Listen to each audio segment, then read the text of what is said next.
Hello everyone, welcome back to my channel. Welcome back to you all. My name is Annabelle and God bless you so much for coming back to watch my videos. God richly bless you.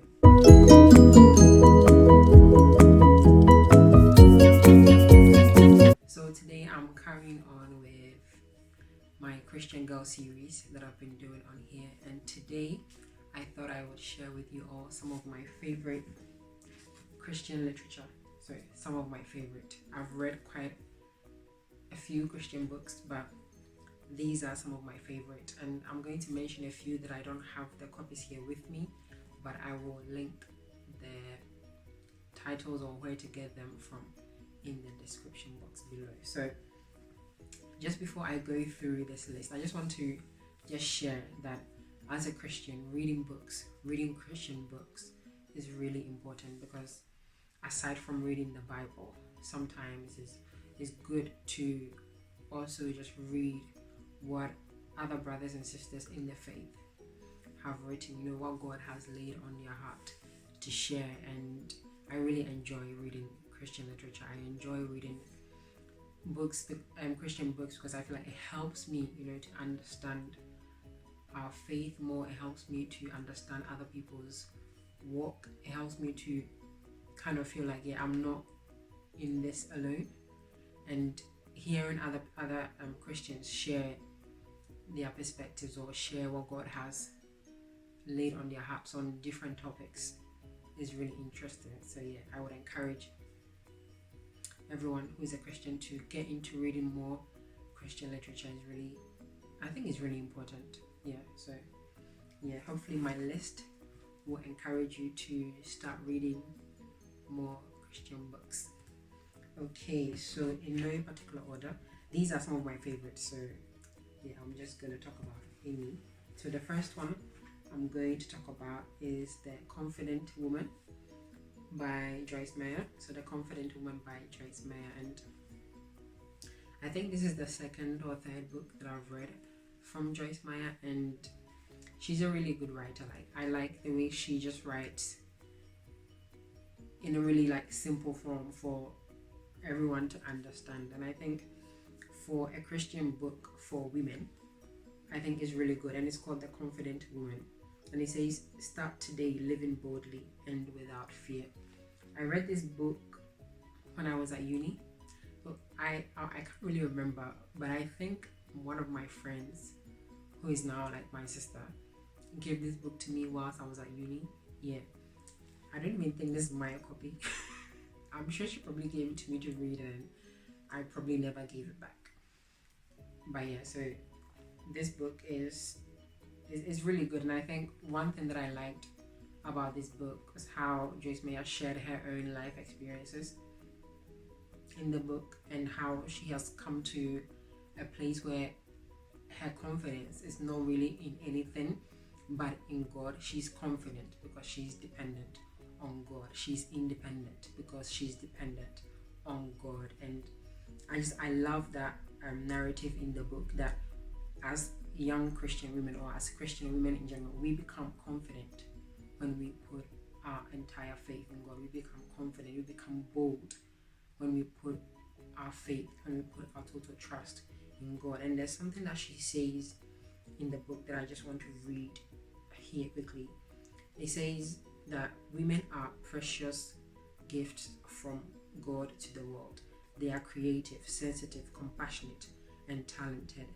And then it says that a woman who knows she is loved, who refuses to live in fear, and who does not live by comparisons of if onlys or what ifs. So as women, we become unstoppable when we put ourselves back into the hands of our Creator. I mean, how beautiful is that? So The Confident Woman is a really good book to read. I would recommend this book for any young Christian woman or any Christian woman out there. You can read this book. I recommend it. It's really good. So that's The Christian Woman, and this book is quite old, so I'm sure it's probably quite cheap as well on Amazon or eBay, so you can get it for quite cheap. You don't have to spend that much on it. So that's the first book. And the second book I have here is called Crazy Love by Francis Chan. So I'm sure some of you probably know who Francis Chan is, but he's a preacher. Yeah, he's a preacher, pastor, author.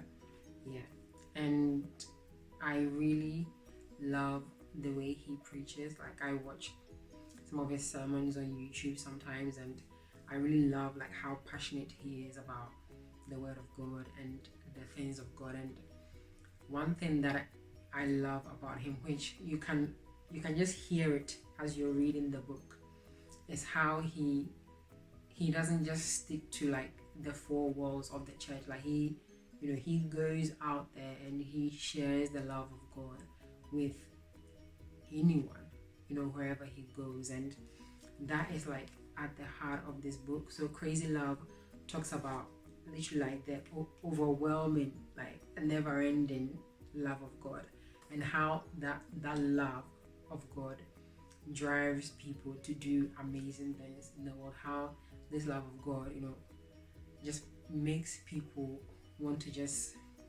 do anything that they can for God. And there's a part in this book that I love so much. And yeah, there it is. So there's a part in this book that talks about people who have just like, they've been so mesmerized by the love of God that they decided to just do whatever God tells them to do. And I mean, as Christians, that's how we should be living, right? We should be doing whatever God tells us to do. And there's one particular person in this book that their story just inspired me so much that I was like, wow. Okay, I'm just trying to find the story. I should have really bookmarked this before. So there's a story in here about a lady called Lucy, and it's not that long, so I'm just going to read it. So it says, if you met Lucy at church, you'd probably think she was somebody's innocent dear grandmother. She is the kind of woman who will come and give you a hug and then introduce herself. You would never guess that Lucy is an ex-prostitute. When she was in her teens and early 20s, drugs and prostitution dominated her life. Through an older Christian woman who reached out to the prostitutes, Lucy met Jesus and her life was completely transformed. To this day, almost 40 years later, Lucy lives near the same streets where she once worked as a prostitute and consistently opens her home to other young women who are caught in prostitution.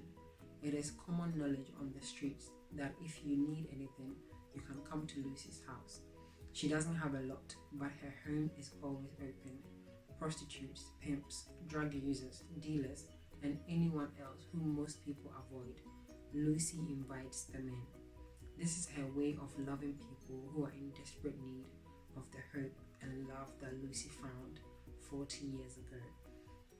And there are similar stories in the book, and when I was reading it, I was just so encouraged to not let anything that happens to me, not let any circumstance or any situation stop me from showcasing the love of God to others, because the love of God is just so out of this world that nothing can separate me from the love of God. And in the same way, I have to show that to my brothers and sisters out there, regardless of what someone does to me. I have to just love them, and show them that love the same way that regardless of the things that I do, God still loves me, and his love is so overwhelming. And this book just really makes you aware of that. So I would really encourage everyone to read this book. It's good. I gave this book 10 out of 10 because I was like, oh, the love of God is so warm and so nice. So yeah, that's Crazy Love by Francis Chan. And then the third book I have here is called Sacred Marriage.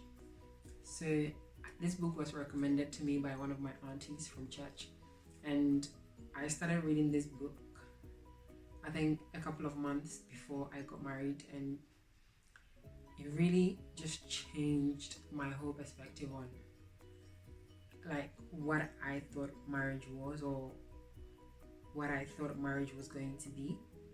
And this book, so it's written by Gary Thomas, and the book talks about how we need to see marriage not just as two people coming together to make each other happy, but marriage being two people coming together to glorify God in everything that we do. So imagine, so if we're coming together as husband and wife, and if our main purpose in that coming together is to ensure that in everything that we do, God is glorified. Imagine, like we would want to do everything that we do and do it well, because we're not doing it unto each other. We're doing it to honor God. And the book talks about every aspect of marriage, from having children to sex to finances to careers, everything that you can think of when it comes to marriage. This book, written by Gary Thomas, talks about it, and like the sacredness of all these things in marriage and how they need to be done unto God. So God being at the center of the marriage, and like you never forgetting why you are doing anything in that marriage. And one thing as well that this book taught me is that, well, one thing that I believe I learned from the book is the fact that in marriage, without God, it will be very difficult to be selfless to one another.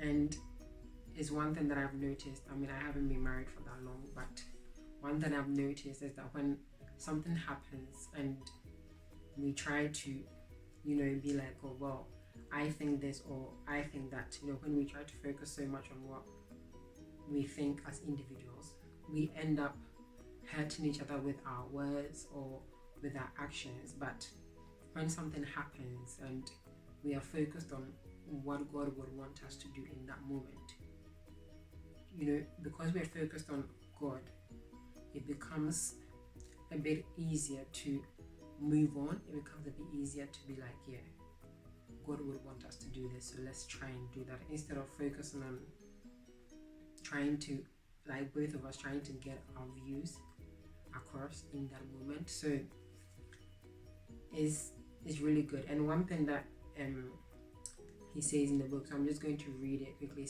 says, your marriage is more than a sacred covenant with another person. So it's more than just my husband and I coming together. It's literally about God. This union is about God, it's for God, it's with God. And this book really expresses that well. And there's a chapter in here that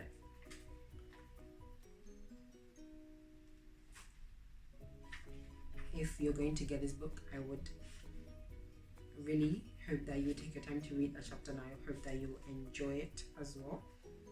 So let me just go to your contents page. So there's a chapter in here called Sexual Saints, and it says marital sexuality can provide spiritual insight and character development. I'll leave it there. Like, if you ever get this book, read that chapter. It's very interesting. The world that we live in right now and the way sex is portrayed. But the chapter in this book on sex is really good. Yes, I'm not going to say anymore. But yeah, so I would really encourage everyone to get this book. I mean, I don't even think that you have to be married to read it, or you usually read it when you're about to get married. I think it's a really good book to read to get an understanding on how important it is for God to be at the center of everything that we do, and how important it is for us to glorify God in everything that we do. So I would encourage anyone, single or married, to read this, Sacred Marriage. And I bought this book from eBay for £2, secondhand. You don't have to buy a new copy, and it's quite old as well. It was It was written quite a long time ago, so I couldn't actually find a new copy when I was looking for it. So I just bought a second-hand one. It was £2. Yeah, £2.45, and when it came, there was nothing wrong with it. This is how it was when it came, and yeah. So I would encourage you all to go and get this book.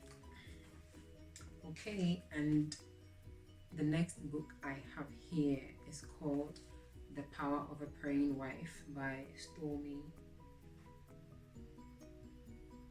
What's I say? Yeah, Stormy Omartian. I hope. Yeah, Stormy Omartian. So this book is really good. This book was also recommended to me by an auntie from my church. Yeah, and when I read this book, I was like, yeah, I need to up my prayer life when it comes to praying for my husband. So this book basically helps you with how important it is to pray for your husband, and specific prayer points. There's another one of this book which is called The Power of a Praying Husband, and my husband got that book as well and he read it. And basically, so in that book it helps you to pray for your wife as well. And in this book, for example, it helps you to pray specific prayers for your husband and the different roles that he plays in the marriage. So his role as a father, his role as a career person, his role as a Christian, his role as the head of the house, his finances, his physical protection, everything. And this book really helped me, because I think before I got married, I would most of the time just pray general prayers, that God as protect us, this and that. It was quite general, but then this book just broke it down, and each time, as I was reading this book, every time when I would get to the specific prayers, because in this book as well, that the author, who is a she, she has written specific prayers concerning each of the roles of her husband, and she uses her life examples. So then when it gets to the prayer points, what I would do is I would just put my husband's name there instead of her husband's name, and then I would pray those specific prayer points. So this book is actually really good for anyone who is about to get married, any woman who is already married. I mean, if you get it, you should get the other one as well for your husband to read as well. Because for me, one other thing that I really enjoyed about this book as well is that as individuals, as man and woman, we're different, and I think spiritually sometimes the devil can attack us differently as well. So there are specific prayer points that we need to be praying for our husbands, and this book was quite helpful in that way. So yeah, you can get a copy of this book as well. And I remember I got, how much was this? I think, yeah, this was second hand as well. I bought it for £2 something, yeah. And it didn't look there was nothing wrong with it when it came. And the copy that I got for my husband, The Power of a Praying Husband, that was also £2 something, yeah. I got it from eBay. I'll try and link all the links for these below. So yeah, so there's two more books that I don't have the copies of, but I would want to share with you all, because they're literally some of my favorite Christian books to read. So one of them is A Purpose-Driven Life by Rick Warren. So I read that book when I was at uni, and it made me take my Christian life so seriously, in the sense that I was hungry to find my purpose. I was hungry to know what my purpose is in this life. So I would really encourage everyone to read. Is it called A Purpose-Driven Life or The Purpose-Driven Life? One of them. I will link it below. Yeah, so The Purpose-Driven Life. I had a copy, but I gave it out. It got to a point where I was literally buying copies for people because I was like, you need to read this book. It really helps you to understand how important it is as Christians, or as human beings in general. We need to find our purpose in life, and the book really breaks it down, and it helps you to understand, first of all, what is purpose, what is it, and secondly, why is it important that you find your purpose in this life, or like what were you created to do. So the purpose-driven life is really good, and I would encourage you all to get it. It's by Rick Warren, and I will find a link of it below and link in the description box. And the last book that I have on my list, even though I don't have it here, is called The Young Christian at University. The Young Christian at University is written by one of my favorite people in the whole world, called Hayford Akowa. So I actually know Hayford. I know Hayford. I know the author of the book. And The Young Christian at University, when I read the book, I was just like, wow, someone actually wrote down all the struggles that I went through when I was at uni. Like, this guy was bold enough to write them all down and publish it. But yeah, the book is really good, and I would encourage anyone who's at uni, if you're watching this video, go and get The Young Christian at University. One thing that Hayford does in the book is that he tells you some of the struggles that he encountered whilst at uni, and then he tells you what he did, to get through them. And then through the book, you see his Christian journey and how he evolves. And then at the back of the book, there's a devotion, like a devotional. So you can be using, I think it's like a 30-day devotion. You can be using it to do your devotion every day. So yes, The Young Christian at University, a really, really good book for anyone to read, to just get an insight into some of the temptations, some of the trials that we face when we go to uni. And I think the book can be even applicable to the workplace, or when you're in a new environment where sometimes it feels like because there is no one around you who maybe you can be accountable to, you can do whatever you want. And sometimes when we go to uni, I feel like as Christians, that's how we think, because maybe your pastor is not here, maybe your mom or your dad are not there. You feel like, yeah, you've got freedom, whatever we think freedom means, to do whatever you want. And Hayford really helps you to understand the importance of being grounded in God whilst you are at uni, in order for you not to fall. So yeah, The Young Christian at University is one of my favorite books, one of my favorite Christian books I've ever read, and I would recommend that you read it as well. Okay. We have come to the end of this video. Thank you all very much for watching this video. All these books, and the ones that even I don't have here, you can get a copy of any of them and read, and I'm sure it will bless you. So I really hope that you enjoyed this video. You can like, comment and share with someone else for them to be blessed as well. Thank you all very much, and I will see you in the next video. Bye.